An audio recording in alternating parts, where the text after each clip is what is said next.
Thanks so much for tuning into Talking Point. I'm your host, Neeraj Shah, and in a very important juncture in the market, as more so from a near-term perspective, the first of possibly many Fed rate hikes and the commentaries thereof coming up in a couple of days from now. It's important to get the views of somebody who's looked at many such cycles, though this time might be different than the others. And that's why we have Andrew Holland with us to take us through what he believes could be in store for the near term for all things investing. Andrew, great having you. Thanks for joining in. Hope all is well. My pleasure. Thank you. All good. Thank you. So, Andrew, is that big gorilla, is the big elephant in the room, the Fed? And what are the repercussions of what the Fed possibly will do? I'm sure you have some thoughts on what the Fed will do as well. So I think the marketplace is telling us that we're going to get 50 basis. In fact, the Federal Reserve Chairman said 50 basis points. So the question is it 50, 50, 75? Is it 50, 75, 50?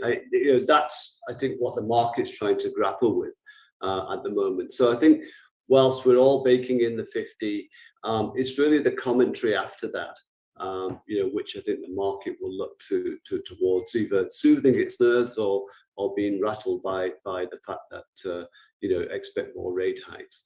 Now, I think there's two points to this. One is we think again that the Fed is behind the curve for sure, as it were the first time around, saying it was transitionary in terms of inflation. The second point, which is slightly worrying for me, and this is why I think still there'll be more volatility, is the possible unintended consequences of tightening. And if you just look at what's happened in China when they tightened, you had that fallout from the property kind of industry, and that's what's caused a lot of problems within China. Now, if you look at, say, the housing stocks in the US, the share prices have fallen significantly over the past 3 months, right? So it's telling you something, that there's going to be some pain. You can't have all of this liquidity for many, many years sloshing around across all asset classes without some pain being felt somewhere. And I think that's what the market might have to grapple with. Whichever way I look at it, whether we get more hikes going forward, the margin pressure that companies are facing globally, will warrant a kind of derating of the market. So this is what you're seeing at the moment. So the market's trying to price in whether it's a recession, whether it's an earnings recession, before we get to the rate hikes. And I think that volatility will remain. So that's how I see the kind of the coming month. It's not going to be. It's probably become the market rather than a buy on dips. It's become a sell on the rise. And if you've been buying, I'm just talking about the US now. If you've been buying those Nasdaq stocks, you're down anywhere between 20 to 50%, depending on which ones you have. And that's a lot of wealth destruction, for investors. And the poster boy, or the poster company of yesteryear, Robin Hood, right? You're now seeing layoffs there because obviously, retail investors are taking a big hit in some of these stocks, and therefore moving away and nursing or licking their wounds with some of the losses. Yeah. Well, let's see if that gets repeated in India as well, because money making had almost become too easy, as some experts would say. Now, Andrew, just before I get to India, though, just one quick thought on what do you think the after effects of arguably a more than anticipated hawkish commentary could be? We've had corrective moves in asset classes, though India has probably fared a lot better than other EMs. But we've had corrective moves nevertheless in all markets. If indeed there is a slightly more hawkish tone to the Fed, do you reckon that the correction could be deep? Would the correction be deep but slow, or could it be a swift one? Well, markets react a lot quicker than they used to do years gone by. So, you've seen the Nasdaq's already in bear market territory, right? It's down 20%. So you could see more downside there. It's the valuations which I worry about, because it's not reflecting the margin pressure, the earnings pressure that companies will have going forward. Now, if you look at the currency market and you just ignore the Japanese yen for a second, because obviously they're stimulating at a time when everyone else is tightening. The euro and the pound is telling you that Europe's going into recession, because it's telling you that whilst the Fed is hiking, that actually Europe won't have that ability to hike so much despite the inflation, because you're heading towards recession. Now, the good news out of all of this is two things. And one is a big contrarian call by us, is you will get demand destruction coming for commodities. So I think by the end of the year, and I'm talking towards the back end of the calendar year, that we won't be talking about inflation, we'll be talking about deflation in the US. And that's going to be the big call, is when you get to your deflation trades. Is it right now? No, there's probably a little bit more pain of what you said. It could be the Fed's a little bit more hawkish and markets still have to contract some more in terms of valuations. Before we get to that pickup, and deflation is going to be, to my mind, is going to be the big driver of markets going towards the second half of the year. And this is going to be coupled with a huge global CAPEX pickup in the cycle, both by governments and by companies, to find those areas which they have a security mismatch in terms of no one wants to have this problem with supply chain problems anymore. So I think that's going to drive CAPEX, both from the governments and by companies. Now, it's prudent viewers here to understand that don't hold this by the month-to-month predictions. The timelines may vary 2-3 months here and there. It's a very uncertain world.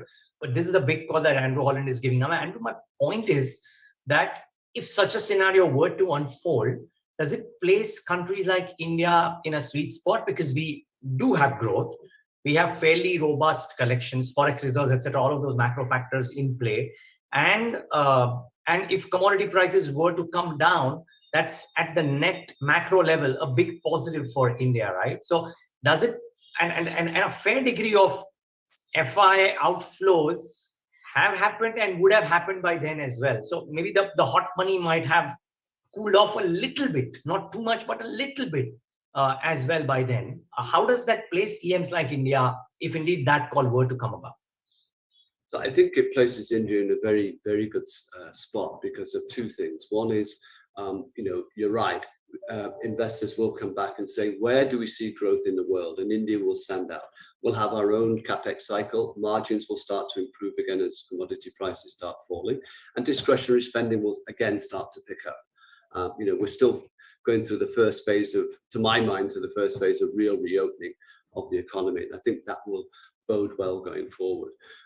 So I think investors will come back. But I think also, the pain that's happened in China in stock prices will have investors thinking more towards India weightage than China. Even though China's valuations are cheap, and I can see why investors will look there as well, but I think they'll diversify more towards India going forward. So I think, if I think of, Brazil and the other kind of commodity-based type countries, that's where you're going to see the flows coming back towards India. Because you will get commodity prices falling. So that's so I think India stands very well to get more incremental FII money going forward. But I say in the next 1 to 3 months, maybe that volatility remains. But this is more of a second half playing out story going into 2023. From now until then, Andrew, though, do you reckon that it will just be volatile with a minor negative bias? Or do you think because of the steep valuations, Indian markets have some room to correct before they become attractive? Yeah, I still, for investors I speak to who are outside of India, they like India, they like the story. There's, that the whole fact that, millenniums, 400 million people, all of these factors don't play away from your long-term trends of India. But valuations is just keeping them away at the moment compared to other emerging markets, which have seen, quite a severe downward shift over the past year. So India's been a great performing market. That's where you've been taking money off the table for your redemptions in other markets. So that money will come back. But I think we might just go sideways if markets obviously fall significantly globally. Then you could see, another 5 to 10% from here. But those are the times when I'd be looking to buy. I'm looking to buy the downside here of a global event, not an India event, because I think going forward, if I'm correct on the deflation call, then markets will start to pick up thereafter. Yeah, but India would largely be tied to the hip to the global markets. I mean, India would fall when the global markets fall, right, Andrew? Otherwise, yeah, so that's what I'm saying. So if you had a big global sell-off because of the Fed or whatever and earnings, then we might fall lesser, but it could be in that 5 to 10%. So if you think about it, since September last year, we've actually gone nowhere for the last 8 months. Yeah. Right? So in terms of the index. Yeah, that's true. That's true. And in fact, even the last few weeks, I think we've done reasonably well compared to the others. Andrew, with the presumption that you are sitting on a bit more cash than what usually would be, I think I'm taking this from the last conversation that we had with you. I'm just trying to understand, have the nuts and bolts of what would you want in your portfolio changed a bit? Because suddenly, while IT was the hot cake the whole of last year, and while the valuations are a lot more attractive and managements are still as confident, somehow the number of people who like technology in India, IT services in India, has gone off quite a bit. The ones who stand out are the rare ones who actually are still constructive on technology, IT services. What's your sense here? See, I think the valuation still, again, particularly for the mid caps, are very, very stretched in terms of that they're very high. You could say that the large caps could be more into the kind of valuation framework which you start to like. But here's the problem: it's nothing to do with the companies. It's kind of walking up a down escalator, because outside of India, everything to do with growth, technology is being hit hard, and it's more of a sentiment factor. Because if these companies are being hit, and we talked about digitalization, cloud, and how all of these IT companies have benefited, if there's a slowdown for whatever reason, it will impact at some point. And I think that's what the market's trying to bake in. Is it that bad? Is it not that bad? And the attrition rates are high, so therefore costs are going up. So the good news is that the rupee's working, or the dollar's working in favor at the moment, but that's really about it, because you're not seeing exponential growth that you were seeing from these companies maybe a year or so ago, or the commentary from them a year or so ago. Fair call. Before I come to the CAPEX conversation, a couple of other follow-ups from my end, Andrew.